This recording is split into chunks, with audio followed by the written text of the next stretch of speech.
Arithmetic ఎలా prepare అవ్వాలి దానికంటే ముందు ఒక రియాలిటీ మాట్లాడదాం. ఏంటంటే అథమెటిక్ ఫియర్ అనేసి వదిలేస్తారు చాలామంది. నాన్ మ్యాథ్స్ స్టూడెంట్స్ నేను అనేసి చాలామంది అథమెటిక్ ఫియర్ అని వదిలేస్తారు.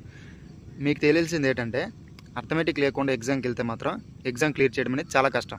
ఎందుకంటే జిఎస్ నువ్వు 100% సిలబస్ కంప్లీట్ చేసి వెళ్ళినా 100% మార్క్స్ అనేవి గెయిన్ చేయలేం. ఎగ్జామ్లో సీన్ రివర్స్ అయిపోద్ది. అథమెటిక్ అనేది ప్రాక్టీస్ చేసి వెళ్తే అట్లీస్ట్ నువ్వు ఒక 50% స్కోర్ అయినా అథమెటిక్లో చేయగలిగితేనే మనం జాబ్ క్లియర్ చేయడానికి అనేది ఛాన్స్ అనేది ఉంటుంది.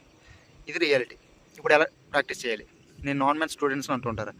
అసలు అథమెటిక్కి నాన్ మ్యాథ్స్కి సంబంధం ఏముంది? మనం ఏం ఇంటిగ్రేషన్స్, డెరివేషన్స్, థియరీస్ ఇవేం చేయం కదా. జస్ట్ ఏంటి లెక్క అర్థం చేసుకుంటా ఆ లెక్కకు సంబంధించి కిందన 3 నుంచి 4 లైన్లు స్టెప్ అనేది ఆన్సర్ ఉంటుంది. అంటే నీకు బుక్ మీద నుంచి పెన్ను ఎక్కడ కదలట్లేదంటే డివిజన్స్, మల్టిప్లై ఇవి సరిగ్గా రాక నువ్వు ఒక 1 మంత్ టైం తీసుకో. రోజు డైలీ ఒక 2 అవర్స్ అథమెటిక్ కేటాయించు.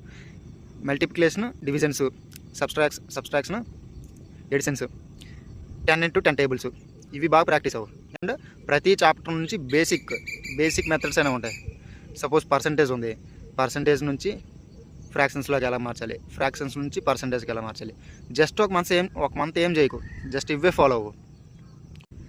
బేసిక్స్ నేర్చుకో బాగా. ఈ 1 మంత్ బేసిక్స్ నేర్చుకో. అథమెటిక్ అనేది చాలా ఇంపార్టెంట్.